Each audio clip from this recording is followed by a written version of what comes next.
In January, my son... It was his birthday, so... At home, I went home for his birthday. To Seju. I was in China. In January, it was my son's birthday, so I went back to North Korea again. Even while I was in China, I kept going back and forth. Oh my... It's okay to do that. The river. I crossed it well. I just went back and forth without any fear.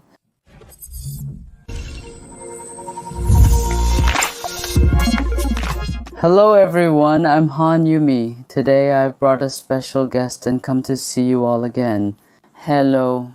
Hello. First, please introduce yourself. My name is Lee Myung-sook and I used to live in Pyeongjasan district, Pyeongyang. Nice to meet you. This is your first time on a broadcast, right? Yes, it's been a few years since you came to South Korea. And this year marks the 4th year, 4 years. It's the 4th year. Usually on YouTube, the term freshman is used.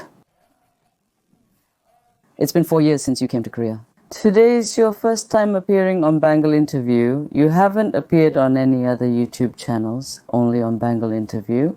I just don't know what to do with myself. I feel like I'm quite valuable. I know, right? Thank you so much, really. Thank you. So you lived in Pyeongyang?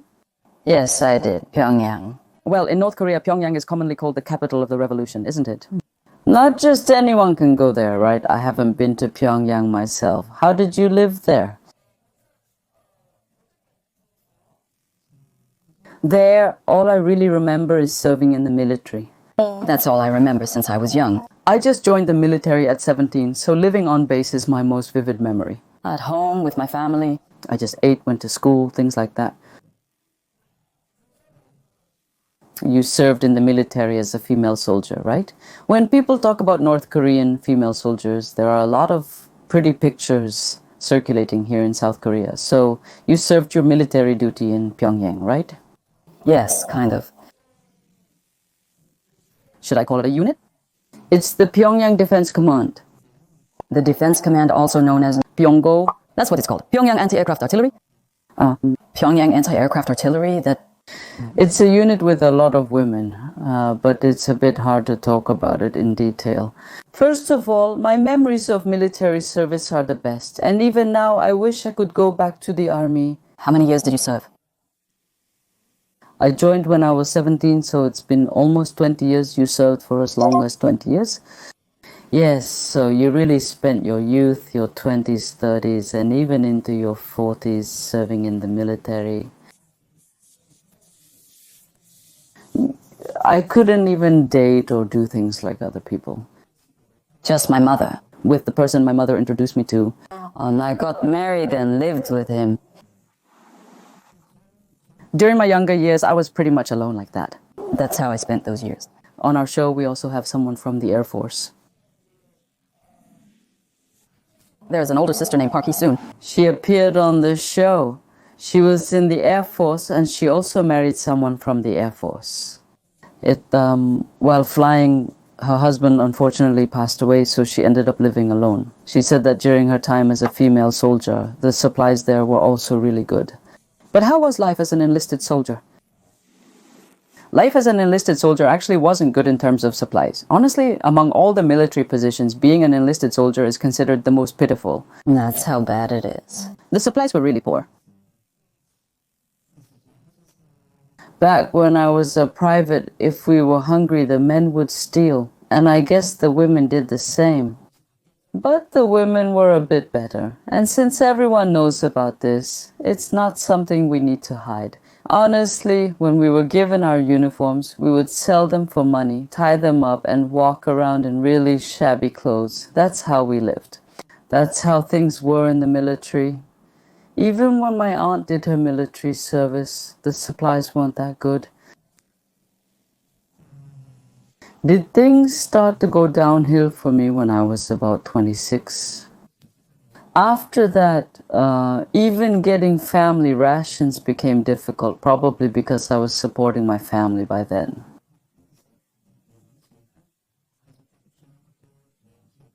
For example, a month's worth. I was supposed to get a month's worth, but they only gave me 20 days worth. It's not really like that. But they only gave me white rice, not my husband or the rest of my family. They would only give them barley rice, for example. From then on, even for a soldier's life, things started to get a bit tough. But when you talk, you don't sound like a soldier at all. And usually people are really energetic and fired up, but you're not like that. Me? Are you asking if I'm naturally introverted? I'm not even introverted, yeah. But ever since I was young, I didn't have many siblings. I didn't. Just my older brother and me. But my brother went to the military when he was 17, and the next year, I went to the military just 1 year apart. Since there was only a 1 year difference, so... Since then, I've been living alone. And even at home, you know how siblings don't really communicate that well, especially between older brothers and younger siblings. And at home, usually everyone lives together in one room, but we weren't like that. Dad and Mom had their own room, and we had our own room, so when we came home, people would come and go. Just like here. Unless someone moved out, you wouldn't even know who was coming or going. That's how we lived. So I didn't really communicate that much, and I did sales here. Oh, I came here and sold health supplements. I was selling, and customers would come. They'd ask, "Where are you from? Why?" If you came to Korea, you should start by learning the Korean way of speaking. So I had a really hard time because of that. For about 2 years, my temper... Is something on me? Is my way of speaking rubbing off on you? If you like the product, you can buy it, and if you don't have to. But why do you have to pick a fight, even with the way the seller talks? Is that really necessary, sir, ma'am? I never even thought to say something like, "You don't have to come." Does my way of speaking really rub off on the product? So at one point, I even had to write a written explanation with the chief executive officer. And write a statement of circumstances. Anyway, I spoke like an adult, but I shouldn't have done that to the customer. That's not right. Sales is all about the customer. You have to be kind. Service always has to be. But that's not it. So I kept apologizing and writing reports over and over again. And after going through that, I ended up quitting that company after 4 years. Oh, really? Oh my goodness. Myself. I just couldn't do it, you know. You could even call it a kind of fake illness, but it doesn't just go away overnight. Since I can't get over it, I just can't do it. I got out, and after I did, I thought my pride would let me do anything anywhere, but it wasn't like that. Right now, I'm still in the process of adjusting, so I don't think you need to worry too much. My heart... I'm anxious, my heart feels rushed, but how about you? I served as a military officer in North Korea for 20 years. Others have talked about various things on our broadcast. Providing food, clothing, and things like that is obviously very difficult in North Korea. You may have seen news about our country's military or soldiers, or maybe you've seen them in person or experienced something like that. When you see them, whether it's through various news reports or whatever, how do you feel? Even now, I keep watching only those kinds of things on my phone. When we were there during the military parade. That right now. When you look at the military parade now and see how those people are dressed, you really get the feeling that things have changed a lot. Personally, when I see it in person, I really think, in a country like this, I want to serve in the military again. If I were younger, I would want to join the army here again. But those who have already served in the military feel the same way. That's what they say. So, if I were just a little younger, I think I would volunteer and say, "Let me go back there and serve in the military for just a month." That's how much... I was envious. In our country, soldiers get a salary and have vacations, but in North Korea, they do get a salary. But that... With that salary, could you maybe buy 1.5 kilograms of rice at that time? A month's salary. And even that amount is only for women. For men, if they buy cigarettes, it's all gone. They have to pay party dues and other things, so there's no money left. You can't even see any money, right? Exactly. I'm curious about... Since you were an officer in North Korea, you must have given political and ideological education, right? Then I heard that regular soldiers didn't know that the military service period in South Korea is 2 years. In North Korea, it's 10 years. But they didn't know it was only 2 years in South Korea. But even the officers don't know that. Probably the officers, too. Then she didn't know either. She didn't know. Didn't she know that Korea and Gyeongbokmu were connected? Because there's no way to know, because they don't let you watch Korean movies or speak Korean out loud there. So no one can really be interested in Korea. When they teach, when they educate you, that never comes up. It absolutely never comes up. Even though the officers have their own separate training, internally, for high-ranking people like division or corps level, they only care about their own operations and nothing beyond that. Even if they don't know, Even though my husband was an operations staff officer, he didn't know about that. You don't know, do you? Now, when I interview regular soldiers like this, they say, oh, I didn't know. They don't teach us those things. If they did, it would be a big problem. It would cause a huge stir inside.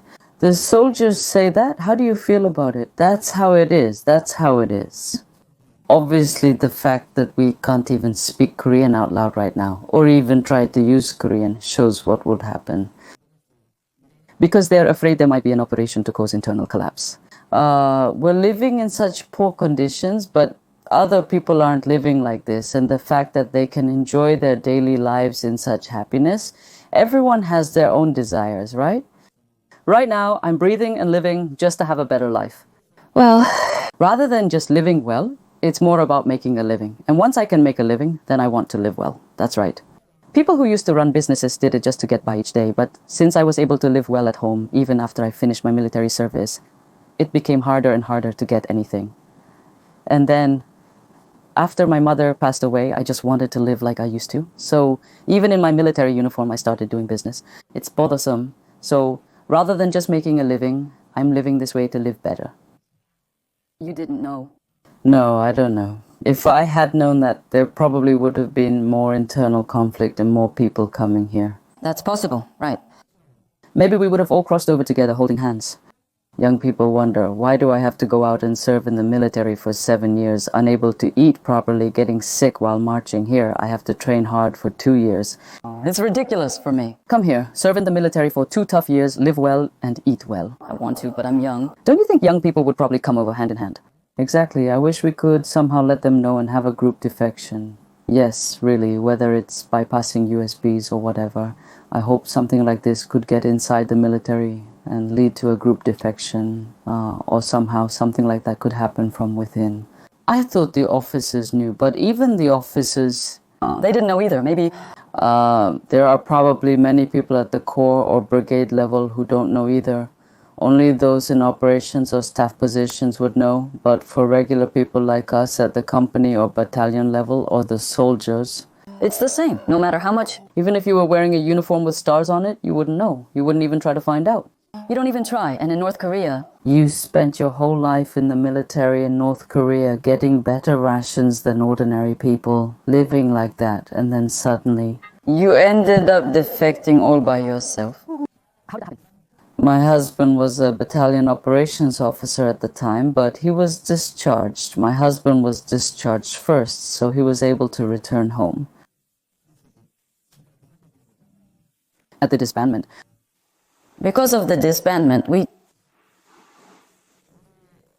The kids were young back then, and when I think about it, I think it was better for us to go to the disbandment.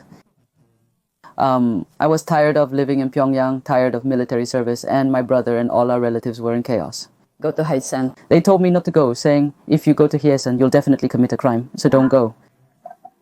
First of all, I was completely sheltered at home. So I was in a situation where I said I'd just stay at home. Still, I thought, I can't just live with my husband when things are good and leave when things are bad. I thought I should stay by his side no matter what. So I went with him, and that's when I really went through a hard time. After I got married, I stayed at home for a little while.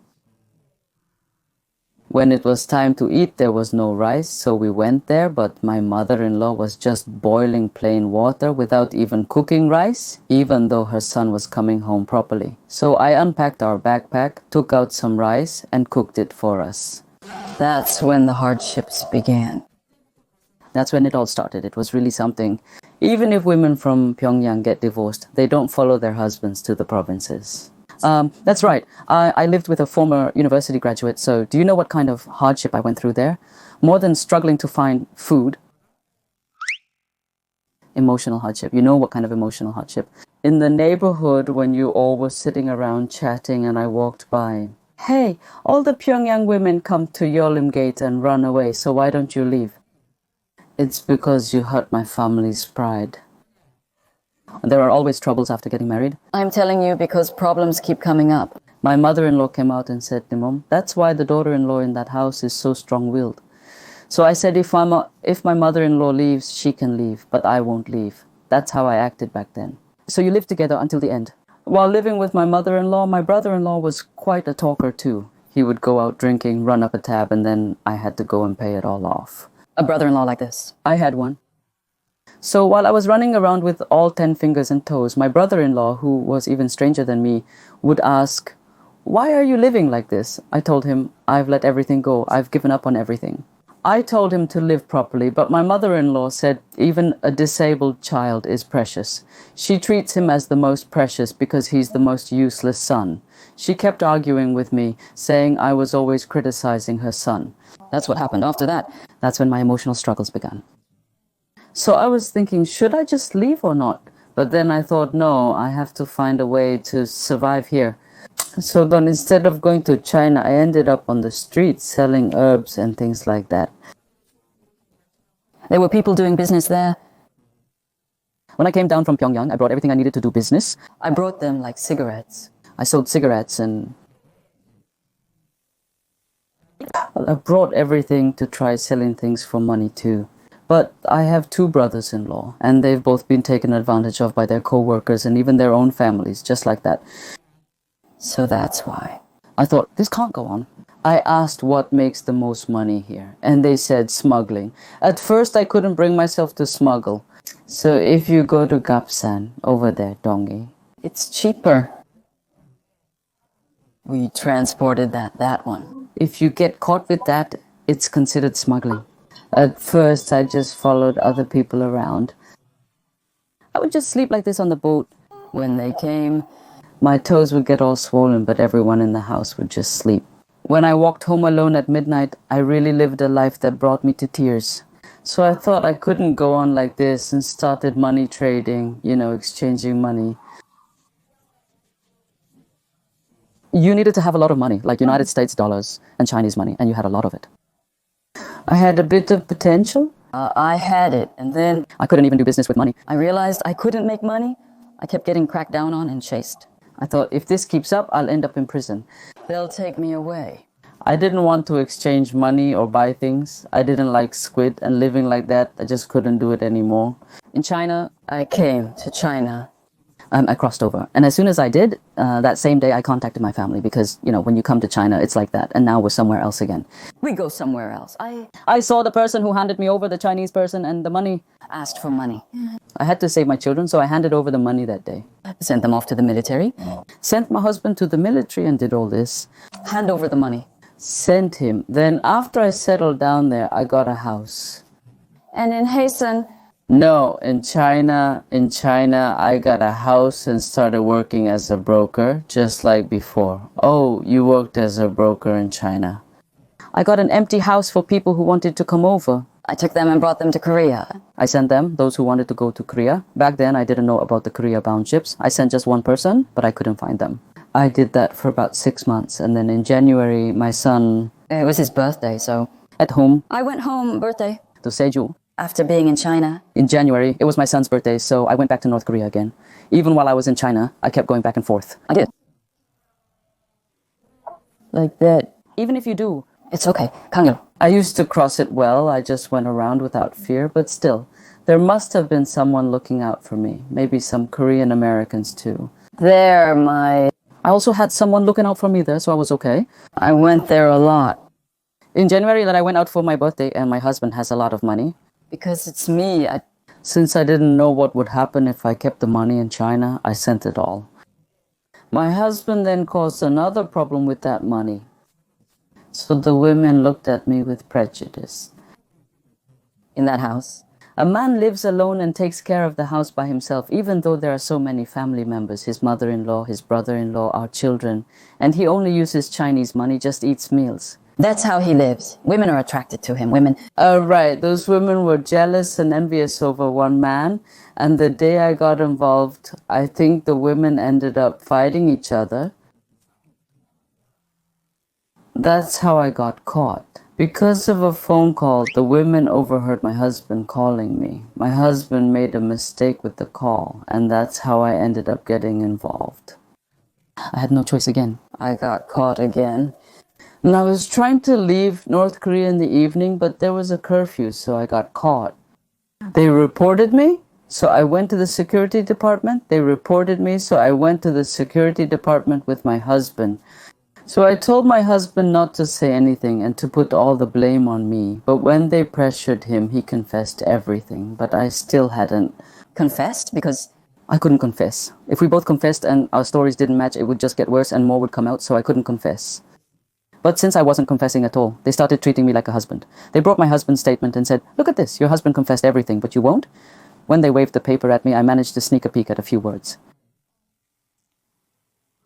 So from there, if they start asking questions from there, this isn't right. this should be like this. It's done like this. And that's when I started to open up. I started to open up that. After sneaking a look at the letters, I mean, even while dealing with them, these people also had to make money, right?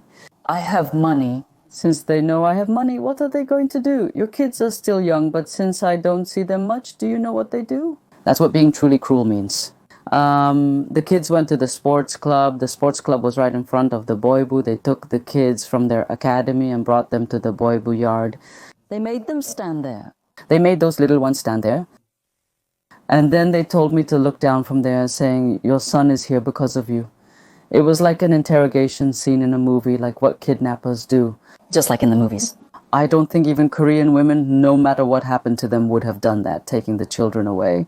And leaving them behind. Because of that, I completely lost my temper. I really had to curse them out. And that's why I don't have any hair here now. That's right, no. It's not that I got hit. My hair was long, but it fell out this much. But it doesn't matter. Looking at the kids, they were so wild, like tigers trapped inside, breaking everything. Those people, they were hitting everything, and it was just chaos in there. It was a mess. And then after they saved my husband, these people came to me and said, right, like how? "Are you going to do it?" They said, we saved your husband, so what are you going to do now? So since I was someone who dealt with money, I knew how much. Do you want, so... Like, how much do you want? So they said to bring justice. Wherever I go, if I do it, I have money. With this, go and get the money and get the signature. That's what they said. In less than 20 minutes, he came back on a motorcycle. This is your brother-in-law's doing. Is that right? Yes, that's right. So when my husband saw me writing there, he wondered where the money was going. There was money? As soon as I brought the money, my husband asked me to deposit it here. And told me to sign. That person. The one who signed and took the money was my younger sibling. Signed and like this. Did it. They said they'd let me out at 8 o'clock. I was locked up and could only hear footsteps, not knowing if my husband was leaving or not. But now, as I leave at 8, I asked them to knock. I did as I was leaving. They knocked twice. Because of that, I knew my husband had left. Like that. And then after that, my husband left. There was nothing he could do, so I just packed his meal. Byoibu couldn't even visit. He can't come out. We just have to wait helplessly until he gets out. But inside, my cousin, he was my sixth cousin.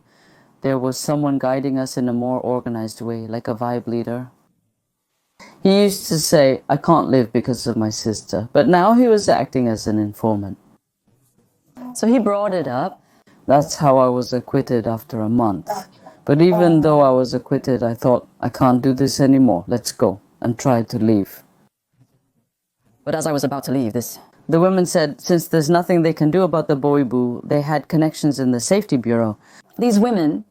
So in the safety bureau, they reported it to the security department. They came out and arrested me again at the safety bureau. That's what happened. I was caught again there. And then I was investigated there and spent over a year in a labor camp. Because they said they would kill me for human trafficking. At that time, human trafficking was punishable by execution. If it was 3 or more people, No. Absolutely. For a year and a half, I denied it. And while trying to get my passport through human trafficking, I couldn't submit my passport and ended up getting the maximum sentence of 5 years under the special law. They gave me 5 years, and I had to go through the trial alone. No witnesses came, nobody came, nothing like that. I just went to the courtroom when things were uncertain, and the judge just said, it's 5 years, and sentenced me. I didn't even know what a trial was. I just stood there and they said it was 5 years, so I couldn't go. Witness? They told me to bring the witness, to bring my husband too, but my husband couldn't come because he's sick. And the witness was nowhere to be found, so that's what happened. I should have brought my husband too, right? None of this. Bring them. So I said I can't accept this and that I would appeal, so I said I couldn't leave today. Then they told me to leave. And after all that, they called me back and said it's 3 years and 6 months. Fine, 3 years and 6 months. And then I said I would go for that. In my mind, since I had been a crew chief for a long time, I thought maybe they would subtract that from the 3 years and 6 months. if they do that, then I thought it would be about 2 years. she went. She ordered stew. She was in the re-education camp as a seamstress. So Gaicheon number 1 re-education camp, Gaicheon number 1 re-education camp, that's the model re-education camp for foreign tourists, right? Yes, that's right. So it's really tough there. So I sat there and then they made me knit. Her hands are fast. Since it was me, I sat there and did the knitting really well. But why did they make me knit? When you go to the exchange center, you have to work, right? So you have to work. But there was a knitting group and people who did farming. There were all kinds of people. It's different. So with the knitting, the leather they sell to society, the exchange center sends that to China. And that's how the state makes its profit. So I was good at that too. And while I was doing it, our whole group was sent to work on a farm. We were transferred there. I wasn't used to hard work, so I got snow blindness. I got snow blindness there, but I didn't even realize it at first. I saw people dying with my own eyes and witnessed everything firsthand. Even there, when someone died, they would just break the body in half, quietly, and then just on the ground. Bury them and leave them quietly. Is there? Where? And then, once again, we gathered a few people, collected a few bodies, put them in, and it was the same there too. Other places too. That's what I heard. I was hospitalized because something got stuck in my eye, but I couldn't get any treatment. No one came to visit me, so I couldn't eat. With a fever of 40 degrees, I couldn't eat at all. In there, food is like medicine. There were lumps of uneaten food piled up by my pillow. When someone comes to visit, they bring rice in a small container. I think there were only about 6 grains of rice in that container. Yes, I wanted to survive, so I took it. All right, then give me the rice container. Then I don't take any medicine. I just wrap myself in a traditional pack and lie down. This is a concrete floor, right? If I lie down there wrapped in the traditional pack, the water just flows out along my body shape. Sweat. For patients with eye inflammation who had a fever of 40 degrees, the more they moved, the more water shine their eyes. I'm not the type to stay still. I kept moving, but how come the water in my eyes didn't go away? I even got 7 injections of Nasilin, but the water didn't go away. So now, here in the spine, They put water in the rib area. they tried to drain the water, but it had all coagulated and wouldn't come out. So they tried twice, but nothing came out. And by the time I was about to be released, the fluid had built up all the way to here. But it was so barbaric that the hospital said they couldn't treat me anymore and discharge me. They made me leave. My Family had to take me home, you know. It was autumn, and I had to carry a corn sack on my back with a makeshift skill, climbing up the hill. I couldn't sit down, right? Since I couldn't get treatment, the hospital sent me home. But since they sent me home, I couldn't just lie down all the time. I went out to work, but they say, carrying it. I was going up that hill, but I was so out of breath that my face actually turned really red. So even the safety staff who were following me saw me and thought, this isn't going to work, among themselves. It's not going to work. Don't you think it won't work at this rate? A person saying they'll kill someone. That's not right. Like this, that... Put down what you lost, that's what they said. And then I took a little breather there. So now since the release date was coming up soon, I couldn't kill...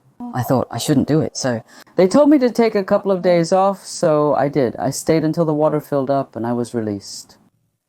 Gun looked at me and said, "You're a woman, so please, when you get out, don't move around and focus on getting treatment. I don't even know if you'll live or die once you're out. Even though I'm a soldier, I can't guarantee anything."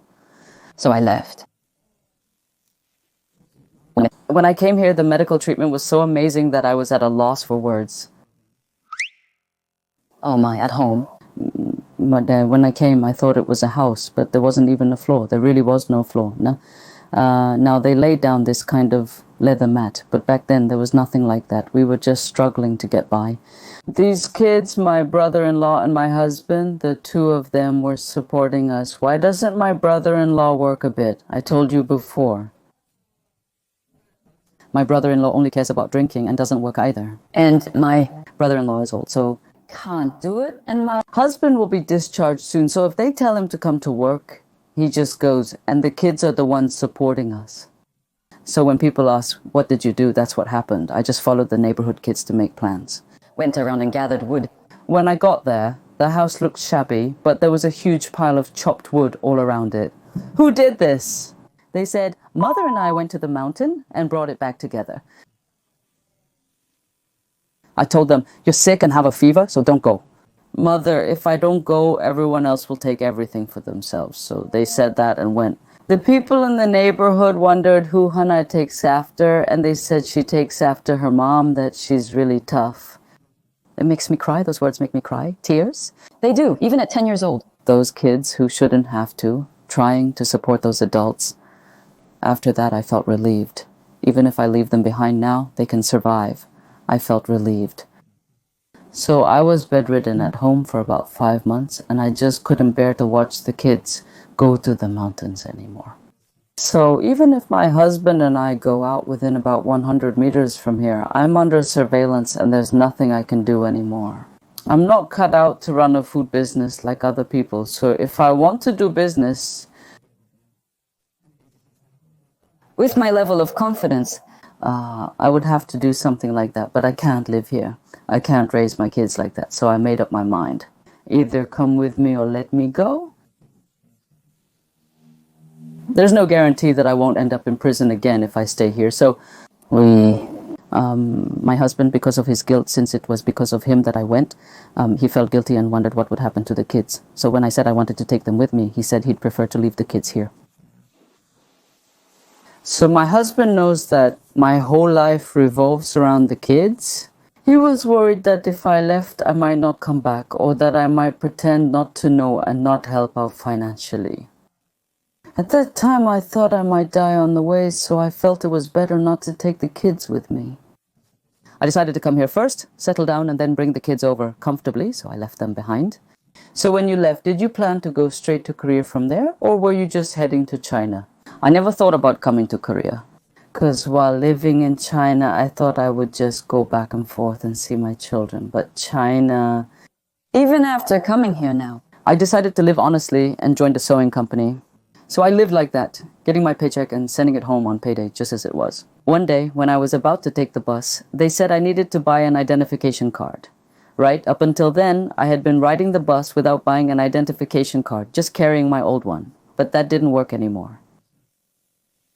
That day, I tried to buy a bus ticket but couldn't, so the next day I left for Korea without any regrets. When I think of something, I just act on it. so next, I left for Korea the next day. How did I leave?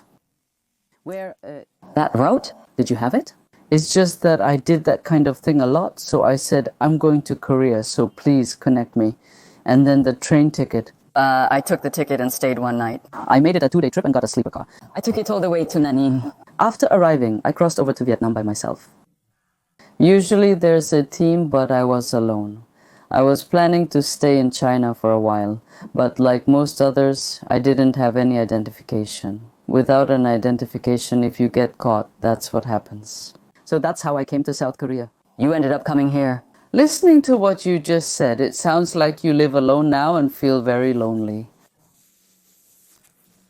It would be a lie to say that I never feel lonely, but right now, I think it's too soon for me to try to ease that loneliness. Depending on my mental strength, I need to learn. Thank you. Now, when I see our people, when I watch television, or when I sit face to face and talk like this, sometimes I miss my child, and sometimes tears just fall. I've had times like that too. But here I insist that tears are completely useless, and I try to just let them out. Because after I cry, it's really hard to get back up again. I'm always stuck in my own head, always anxious, and I just don't feel any desire anymore. So I thought, this can't go on.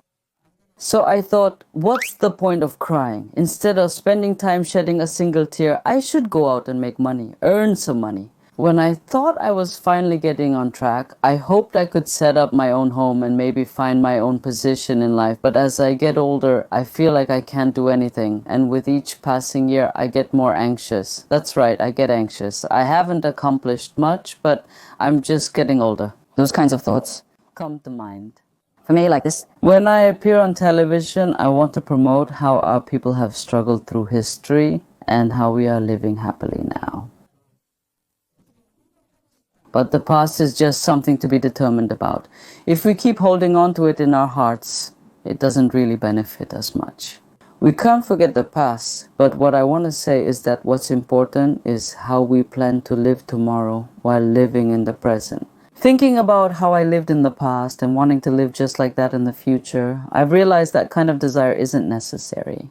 So how did you feel when you first arrived in Korea by plane? I didn't think that I wouldn't be able to go back again. I thought I could go back. Actually, I felt even more certain that I could go back. I came to South Korea, but I thought I could go back to North Korea. Why did I think that way? Because now I have an identification card, I thought I could just get on a plane and go see my child. Our officer, who served in the military for 20 years, is a bit eccentric. So when I do this with my body and do that, I never thought that at some point my body would suffer disadvantages because of it. And things like that. I can't say I never had a sense of that, but I was the second child, just since I have an identification, I thought I could see my child no matter what, take a plane. and fly to China.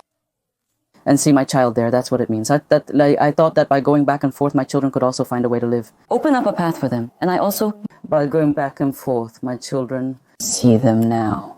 After sending money to my children regularly, I started to have these thoughts. Feeding my children by picking the fish bones clean and putting it in their mouths wasn't the right way for them. I realized I should be the one to give them a fishing rod or create a fishing spot so they can catch fish themselves. That's right, really. That's a good idea. Our people have cried and wailed here because they couldn't send money, and I've been the same until now. Even if half the money's taken, I thought I should send it because at least my child can use a little, even though I have nothing for myself.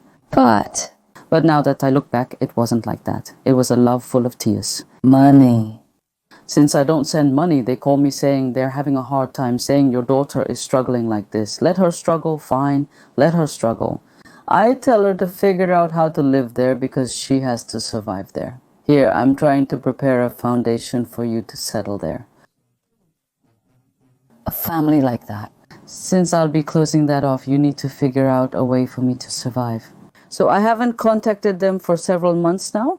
You did really well. It really hurts, but what can you do? You have to master it. If you can't master that path there, Like everyone else. I have to survive. The only way to live is to go where my mom is. Out of the two paths, I have to choose one. Even though I kept asking her to come, she said, Mother, I can't go. I won't go. I can't go because of Dad. Well, that's fine. I understand. I won't force her. That's what I did right there. Live there, since it's the hometown where I was born, live there. It was really hard for me to make up my mind to. So now, As much as my heart aches, I know it must hurt my children too, but you have more days to live than I do, and you should live happier lives. So what do you think is the way to live happily? Like before, working myself to the bone. selling my labor and using my body? Selling my labor? That's not it either. If you have a brain, use your brain. If your body is healthy, use your body. Use your body and at least relieve yourself. Find a way to survive somehow.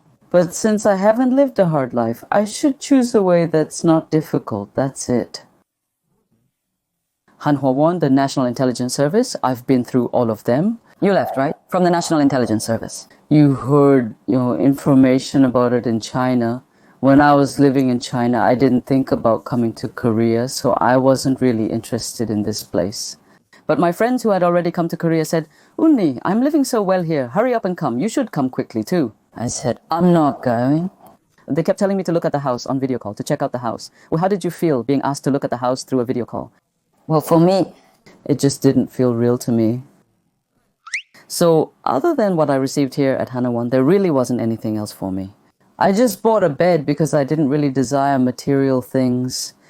Everything is small and suited for this house, just right for living alone. There was just no reason to waste money. Other people might say, They don't think that's a waste, but in my life, it's actually a big benefit. it didn't work out. So then when we come out and get our first job, Right, our first job, what kind of job did you have? Your first job? Actually, I really tried hard to come to Dongdaemun to work with sewing machines. At Hanawan, I worked so hard to get here, and I thought I can do sewing, so I did it. Right away, there was the broker fee and everything, and after coming here and sitting down for just one day after 10 days of training, I had no idea what to do next. So I put my job on my phone. I kept looking, but it didn't work out. But one day, Detective Nim called and asked if I wanted to check out a good job opportunity.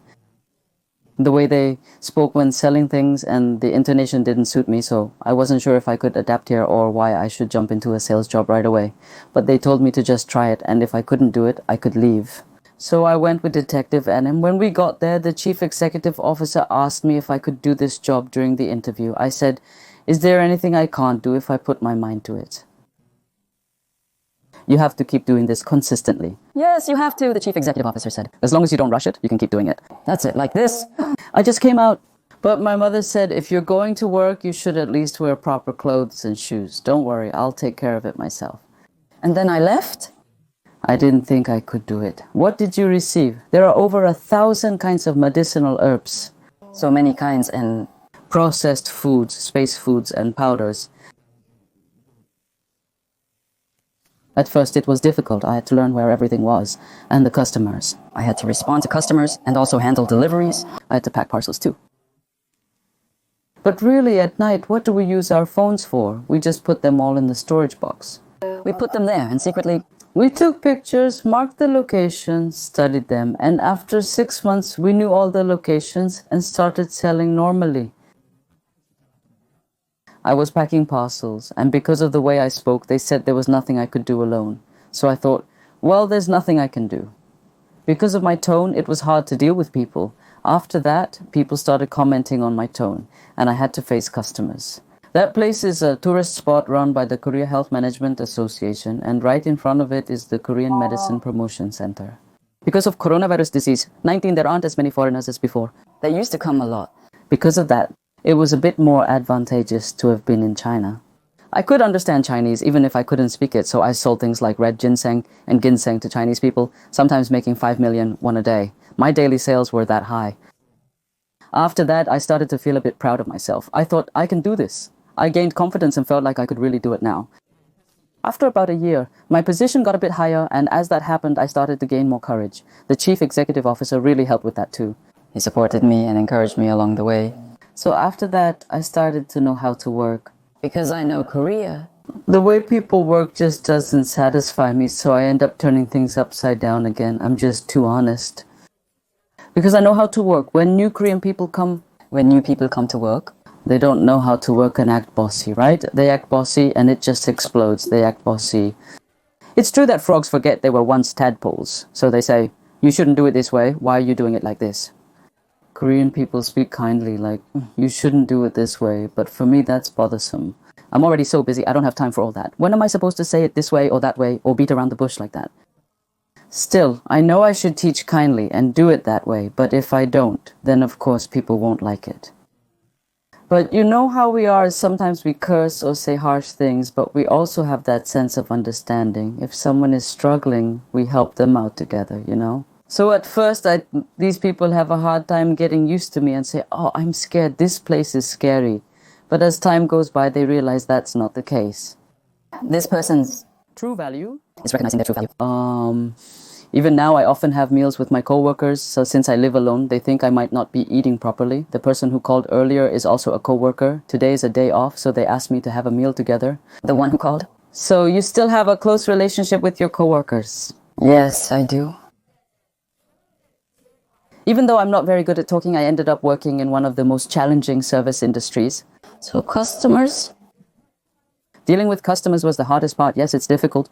But what I liked was, even though I didn't like it at first, I got to connect with my coworkers, meet people, and gained a lot of knowledge. Since I jumped into that difficult job and stayed until now, even though the situation isn't great right now, I don't have any trouble doing my job or finding a job.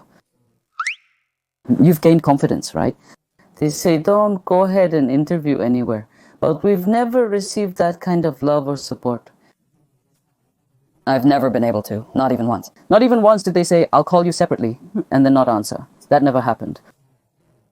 When I go somewhere, I don't lie about where I'm from. I'm from North Korea. I came from North Korea, If you feel uncomfortable because I said I came from North Korea, you can refuse. Hey, that's so direct.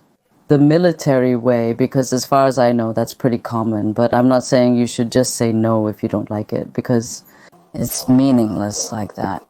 Rather than being rejected myself, because I'm from North Korea, so I was labeled. If I cause any trouble, you can refuse me. That's fine. No, it doesn't matter.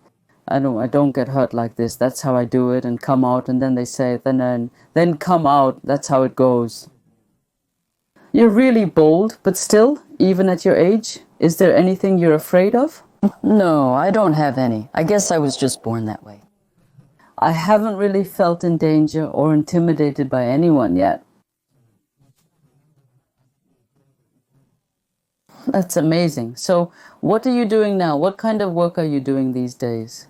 Since early May, I've been thinking about what to do, what kind of job I should get. I was thinking about trying something. Until now, I was trying to get a certification, specifically the caregiver certification, but I couldn't do it because I didn't have time while working at the company.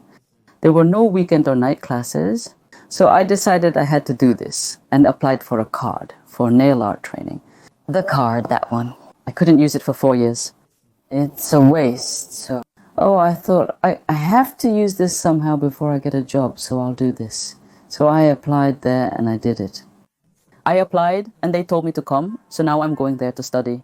As a caregiver, I can't make money while I'm studying, right? I can't work, so what should I do? So I looked for a part-time job on my phone, and then I got an interview. I went, and they said I could start today. They told me to start. So what? Then right now... At the restaurant, again. Now, during dinner time, Hanul only has the restaurant, so she can't work in the kitchen at the restaurant. Because I don't know how to cook rice. If there's anything else you want me to do, please let me know. So they asked if I could do dishwashing. I'm not very good at it, but I'll give it a try. So I did the dishwashing. While I was doing it, they said, wow, you're adapting so quickly. They said this, and as a part-timer. So actually, I went there as a part-timer, but now I've been hired as a full-time employee. Now, in the evening, the restaurant is open more in the evening than in the morning, you know? So it starts at 4, but since the class ends like that, it's 5. I come to the class. Can't I work? So I was thinking about what to do, whether I should say no, but then money... Out of greed, since I was all ready. I thought, what's the harm in doing it for another hour or two? So I'm just doing it now. You're still living your life to the fullest. Now that I've come to China, I know there are some of our people who don't really like the Korean Chinese community, and I understand there are people who have had bad experiences, but for me, if it weren't for the help of the Korean Chinese community, I don't know how I would have made it here. No, I always talk about that too. They act as brokers in the mainland, and without their help, it's really hard for us to make it all the way to Korea. Truly a light. They're like that to us, really. Even just a little bit. It's a golden power. Because... when you come to China, you don't know anyone, you're lost and struggling on the dirty streets. What you really want is someone you can communicate with. If I find that person, even if I don't know anything about business, I can still manage to do something here in China with my abilities. But now I thought I should live quietly, and for the sake of my children, I shouldn't do it. I met a fellow Korean. She was someone who ran a restaurant. I didn't know anything about running a restaurant. I didn't know how to do anything. But I told her about my current situation and asked if she could help me. And then she said, "Here, the restaurant..." The restaurant isn't doing well, so I can't hire any staff. But here, I was told to try it, so... That person isn't in a good situation either. But my salary... He still pays me regularly. When his wife earned money in Korea and sent it, he would cut my salary from that and give it to me. There are a lot of good people like that. And I was able to come to Korea thanks to his help. And if it weren't for him in China, I probably would have had a hard life, struggling to get along with the Chinese people. But thanks to this person, their children also helped me a lot. And that's how I've been able to live up to today.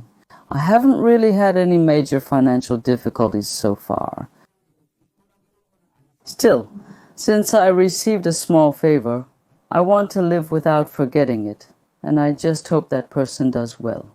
Also, Miss Kwon helped me once, but if I say I don't know her because I've already repaid her, I guess that's fine. Still, even if I'm busy, if someone helps me when I'm busy and saves me when I'm in trouble, even if I can't help them much in return, I always want to live with a grateful heart and say thank you. I think there's someone I want to see the most. When it comes to someone I miss, It's my nagging and in North Korea. at first, to be really honest, I cried and wailed because I couldn't see my child. I missed my child, and my heart ached for my child. But as time passed, even though I went through all this because of my husband, he's still the father of my children. He was with me during really hard times, and there were times when he treated me so well, but as time went on, those memories bring back so many feelings. So I end up missing my husband. I don't know if everyone will relate to this when I say it. Now that I look back, it really breaks my heart. It quite like, he was always so good to me, but I never treated him warmly, not even once. I just took it for granted and complained all the time. I nagged him more than the kids did. I kept asking, why can't you do this? Why are you like this? Honestly, I criticized him way more than I should have. Others might laugh. I don't know, but my husband, he's really considerate. You've endured a lot, haven't you? Yes, you've endured a lot. The reason I say I cursed is because when I just pour everything out to my husband, He just endures it, and in some ways, when I'm sitting there feeling deflated, I realize I'm harsher to my husband than I am to our kids. That kind of... there's no man like him. There's no man who puts up with all my nagging and complaints like he does. Even when he just looks at me like that, he never comments. Really, North Korea. Men, there really are men like that. So aren't you just forgetting all the fights and only remembering the good things? You don't fight. I told you, we did fight. We fight. You have to face a wall to fight. So when I scolded him like that, I wondered why. If it were someone else, things would have already gotten out of hand. But with him, even though he has a mental illness, if I argue with him, it would get worse. But maybe because he has a strong ability to just leave things alone. He just stays quiet. That's what my husband said. On top of having that mental illness, They said the same thing in the comments. You're wise, my mother-in-law. she said her son was pitiful, that she felt so sorry for him. That really breaks my heart right now, and that's what I miss the most. Even if I could see him now just a little, I would treat him better, and I think I would do everything I could for him. Oh, really? But you said something that really resonated with me, so this is the last question. I'm being too honest, right? I mean, I'm being really honest. This is the last question. You've said a lot of good things. If you have a dream for the future or something you really want to do, what would it be? My dream for the future? Until now, I thought I wouldn't have any dreams after coming here. I decided not to have dreams because if I did, I might have lingering attachments here and not be able to let my children go far away. But these days, my thoughts are gradually changing. I can't just give up and stay like this. You know what hurts me the most after coming here? When our people gather together, They share knowledge and talk about life. the time when we share and connect like that. No, you... Do you have a boyfriend? Me, a boyfriend. Should I introduce you like this? So you introduce people who don't even know each other and end up hurting someone. And this is... That's the thing I really hate the most. This is something that our people absolutely have to fix. We really do. That's right. We have to go through this.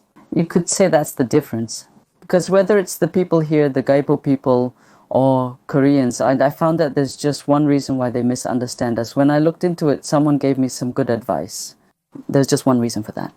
It's all summed up in just one thing. Putting aside everything else, even personality issues, if you ask why they misunderstand us, it's all condensed into this one reason. So when I call, they still ask, are you still single? Or hey, have you met any good guys? Is there anyone? Where? They say, there are even more guys out there. So I wonder, why do our people, even after coming here, going to college, learning and building their own lives, still have to hear things like this? Then who says only those people are allowed to share this? Even people who don't know each other can sit together and say, you didn't know about this? Since there's something like this, let's do it together. Or you can even do it on your own if you want. Everything we're sharing right now is this. Coin. Multi-level marketing. Since I'm not working these days, I spend a lot of time with North Korean people. But those elderly people, they've all been scammed. They've all been scammed. Young people they don't know come up to them and say, do this. You know, you can make money just sitting down. If you invest a certain amount, you can do this. They all got scammed. And now, you know, coins are really popular these days. There are quite a few people going around telling others to invest. Seriously, why are they like that? I really don't think that's right. How can I do it well? Study and improve yourself so you don't get scammed, and don't think that you have to meet a man in Korean society and just let him take control of your life. I also have some people like that around me, but I just thought, well, that's their life. As expected, you think differently. You want to help these people think in a better way, to guide them, and you say you want to join a community or organization for North Korean defectors and play that kind of role. Is that right? These days, I thought about doing something for North Korean defectors. So while I had some free time, I got a counseling certificate online. But after getting the counseling certificate, I realized it doesn't really make money and I can't make it my profession. So a nursing care worker. If I do both together, if I work as a nursing care worker and provide counseling at the same time, I think I can earn money and help heal people. That's why I decided to get a nursing care worker certificate. I am a North Korean defector, But we... North Korean defectors often have trouble communicating and feel uncomfortable, but there are people who care for us. There aren't many organizations. And we don't really like them either. That's how it is. So right now, this isn't my dream, but in the future, there will be a day when I can use this, and I want to open a center just for us North Korean defectors. That's what I want to do. This is better than any organization. Isn't it, too? It's so cool. I didn't know there were so many organizations for North Korean defectors, but there really are a lot. I realized that this time. But honestly, there are only a few organizations that are actually doing their job properly. There are. And I don't know what goes on inside them, but I'm not a member of any of those organizations. Even though I'm active like this, the fact that I'm not a member of any group makes me feel dissatisfied. So from my perspective, it feels like they're not really doing their jobs properly. But by going to these centers and things like that, I can heal my mind and figure out which direction I should go, right? You should definitely open one, Jang Yonim. I think you can do it. If you open that center, people who couldn't find their direction, those people will also be able to find peace of mind. Will be healed. And if you coach them well, even as I get older, I know which direction to go. To be happy on my own. I can live a happy life on my own. I know what I can do and how I can live, whether it's for myself or for someone else. I wish there was a center that could help guide me through that kind of process. So right now I'm not working and I'm studying right now. The reason I can't do it right now is because of that requirement. So I can't get the certification. I won't be able to get the certification until next year. Because of that, there's nothing I can do right now. You have such an amazing dream, and some people say their dream is to become rich. When I hear that, it makes me reflect on myself, and I think you really have a wonderful dream. If you ever do it in the future and there's anything I can help with, I'll actively support you as much as I can. Thank you. And today you made a special appearance on the Bengal interview. It was your first broadcast, and it was our first time too, but thank you so much for doing such a great job. How do you feel? But while appearing on the Bangul interview today, even though the interview wasn't very long, as I was doing it, I realized that there were things I had kept inside while being alone until now. And then it was still just a basic plan, but today that plan was completed. So now I can finally say it out loud. I said it out loud. There were only bones. I wanted to do it like this, like this. On this show, it doesn't even feel like a broadcast. I just open up my heart completely. And I hope that even just one thing I say can help someone else. This show is so meaningful to me and timely. I think it was a very timely broadcast. Thank you so much. Yes, everyone, if you enjoyed today's video, please don't forget to subscribe and like. Thank you, thank you.